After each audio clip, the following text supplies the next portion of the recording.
Hello everyone, welcome to Epic Pong Kitchen. आज मैं बना रही हूँ सोया ग्रैन्यूल्स कीमा पराठा। ये पराठा बहुत ही टेस्टी बनता है और हेल्दी भी है। प्लीज़ इस वीडियो को आप एंड तक देखिए, मैं कैसा बनाती हूँ सोया ग्रैन्यूल्स कीमा पराठा। नया नया रेसिपी देखने के लिए मेरा चैनल को प्लीज़ सब्सक्राइब कर दीजिए और बेल आइकन को भी क्लिक करें ताकि मेरा नया वीडियो का नोटिफिकेशन सबसे पहले आपको मिल जाए।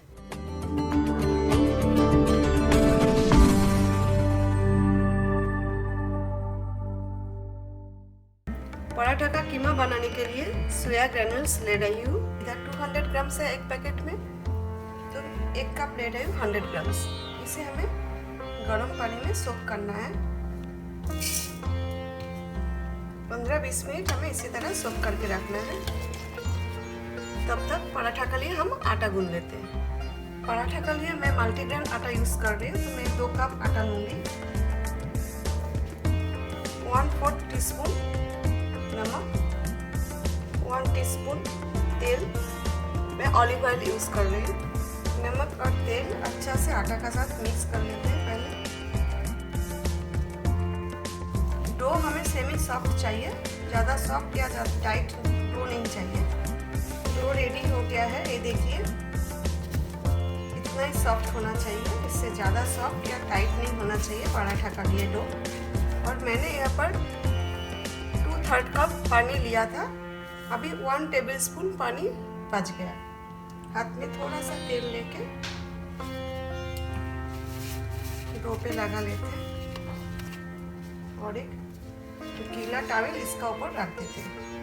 30 मिनट्स का लिए डो रेस्ट करने के लिए रख देते हैं, तब तक हम कीमा बना लेते हैं। 20 मिनट्स हो गया है। अभी मैं एक्सेस वाटर ड्रेन कर लूँगी। इसे हमें अच्छा से स्क्वीज करके जितना हो सके पानी निकालना है, ड्राई करना है। एक्सेस वाटर निकाल दिया, एकदम ड्राई कर लिया है। और इधर मैंने एक ऐसे मीडियम साइज का आलू बॉईल कर लिया है और इसे मैश कर लिया अच्छे से। तो अभी हम लोग कीमा बनाएंगे। गैस मैंने ऑन कर दिया है, फ्लेम मीडियम पे रखना है। मैं ऑलिव ऑयल यूज़ कर रही हूँ, अबाउट 2 टीस्पून ऑलिव ऑयल। तेल गरम हो गया है। इधर मैं डाल रही हूँ 1 कप प्याज फाइनली चॉप किया हुआ, 3 हरी मिर्च। हमें 3-4 मिनट फ्राई करना है, हाफ फ्राई करना है। अभी मैं इसमें डाल रही हूँ 1/2 टेबलस्पून ग्रेटेड गार्लिक लहसुन, 1 टेबलस्पून ग्रेटेड जिंजर अदरक। इधर मैंने 1/2 कप टमाटर लिया है, फाइनली चॉप करके ये भी डाल देते हैं। 1/2 टीस्पून हल्दी और turmeric, 1/4 teaspoon Kashmiri red chilli powder, 1/2 teaspoon जीरा पाउडर क्यूमिन पाउडर, 1/2 टीस्पून धनिया पाउडर कोरिएंडर पाउडर। अभी मैं कवर कर देती हूँ 2 मिनट का लिए, तब तक टोमेटो सॉफ्ट हो जाएगा। 2 मिनट हो गया है, टोमेटो भी अच्छे से सॉफ्ट हो गया है। अभी मैं इसमें ऐड कर रही हूँ 1/4 टीस्पून गरम मसाला। अभी सोया ग्रैन्यूल्स ऐड कर देती हूँ, अच्छा से मिक्स करना है। अभी मैं ऐड कर रही हूँ फाइनली चॉप किया हुआ 1 कप धनिया का पत्ता कोरिएंडर लीव्स और मैश किया हुआ आलू, 1 टीस्पून नमक सॉल्ट। नमक अपना टेस्ट का अनुसार आप डालें। इसे अच्छा से मिक्स करना है। अभी और 3-4 मिनट हमें इसी तरह सॉटे करना है। अभी मैं ऐड कर रही हूँ 1/4 टीस्पून रोस्टेड कसूरी मेथी और ड्राई फेनुग्रीक लीव्स, 1/2 टीस्पून अजवाइन क्रश्ड किया हुआ अजवाइन और कैरम सीड्स। इसे अच्छा से मिक्स कर लेते हैं। अगर मेरा रेसिपी आपको अच्छा लगे तो प्लीज़ एक लाइक कर दीजिए और मुझे कमेंट करके बताएं आपको मेरा रेसिपी कैसा लगा। आप लाइक करोगे तो मेरा चैनल का भी बहुत ही हेल्पफुल होगा। ऑलमोस्ट हो गया है। अभी गैस बंद कर देती हूँ और दूसरा बाउल में ट्रांसफ़र कर लेती हूँ ताकि जल्दी ठंडा हो जाए। कीमा एक ठंडा हो गया है। अभी मैं इसमें ऐड कर रही हूँ 1 teaspoon chaat masala, 1 teaspoon amchur powder और dry mango powder, 1 teaspoon ground masala. इधर मैंने धनिया, कोरिएंडर सीड्स, जीरा, क्यूमिन सीड्स, सौंफ, फेनल सीड्स और एक लाल मिर्च, dry red chilli, dry roast करके मिक्सी में थोड़ा सा ग्राइंड कर लिया। दरदरा सा रखा है, हमें फाइन पाउडर नहीं चाहिए। अभी हमें इसे मिक्स करना है। थोड़ा सा गर्म है और थोड़ा ठंडा होगा फिर हम पराठा बनाएंगे। कीमा एकदम ठंडा हो गया, अभी हम पराठा बना लेते हैं। कुछ सेकंड्स के लिए डो थोड़ा नीट कर लेते हैं। फिर से डो अच्छा से नीट करने से क्या होता है, पराठा अच्छा बनता है। अभी हमें बॉल्स बनाना है। पराठा के लिए बॉल्स में थोड़ा मोटा रख रही हूँ क्योंकि पराठा मोटे होते हैं थोड़ा सा। आप अपना हिसाब से बनाएं, लेकिन ज़्यादा पतला ना करें क्योंकि स्टफिंग पराठा थोड़ा मोटे होते हैं। अगर आप पतला करोगे तो स्टफिंग निकल जाएगा। 2 कप आटा से मैं 6 पराठा बना रही हूँ। एक एक करके बॉल्स देंगे और इसे गीला कपड़े से ढक के रख देंगे ताकि ड्राई ना हो जाए। थोड़ा सा आटा गूंथते हैं। अगर आप थोड़ा सा पतला बनाओगे तो 2 कप आटा से 8 पराठा आराम से बन सकते हैं। स्टफिंग आप बहुत ज़्यादा भी ना डालें और बहुत कम भी ना डालें। इसी तरह से सील करना है।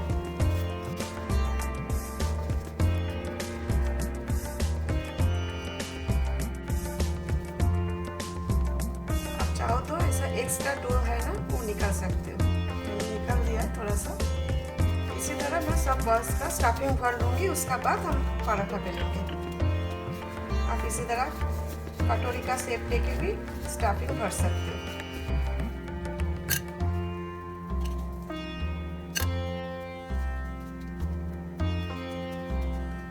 अच्छा से सील करना है ताकि स्टफिंग ना निकल जाए बेलते वक्त। इसका मैं एक्स्ट्रा डो नहीं निकल रही हूँ, हल्का हाथ से प्रेस कर दी। बाकी का जो बॉल्स है वो मैं स्टफिंग भर लेती हूँ। स्टफिंग मैंने भर लिया है। लेफ्ट ओवर कीमा रह गया थोड़ा सा। इसमें 2 पराठा आराम से बन सकता है। इसे मैं फ्रिज में रख दूंगी। 1 वीक फ्रिज में आराम से रख सकते हो, खराब नहीं होता। इससे आप पराठा भी बना सकते हो या तो आप कटलेट बना सकते हो। थोड़ा सा आटा स्प्रिंकल कर लेते हैं।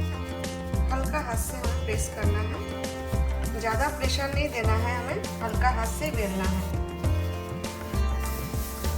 स्टफिंग थोड़ा सा देखना चाहिए।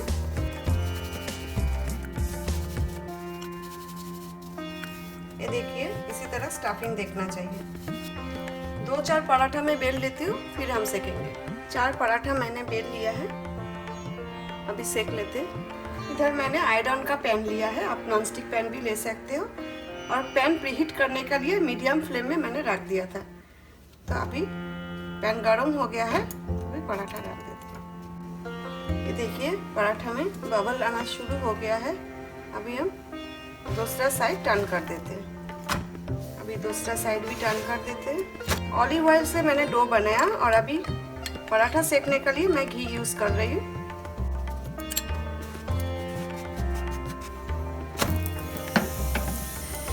दोनों साइड हमें घी अप्लाई करना है।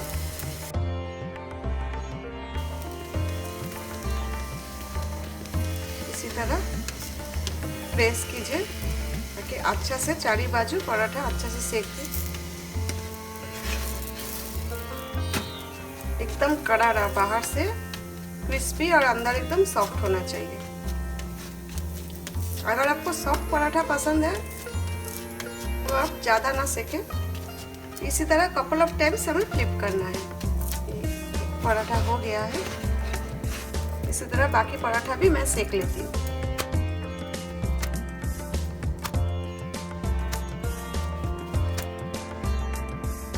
चलिए मैं आपको दिखाती हूँ पराठा कैसा बना है। ये देखिए कितना अच्छा स्टफिंग है अंदर। ये देखिए पूरा स्टफिंग भरा हुआ है, अंदर सॉफ्ट है और बाहर से क्रिस्पी है। बहुत अच्छा पराठा बना। इसी तरह आप लोग घर पे बनेंगे पराठा मैं सर्व कर रही हूँ गोंगड़ा अचार एंड दही के साथ। आप अपना फेवरेट अचार का साथ सर्व करें। होप कि मेरा ये रेसिपी आपको अच्छा लगा। Thanks for watching my video. फिर मिलती हूँ एक नया रेसिपी के साथ। Till then take care, bye.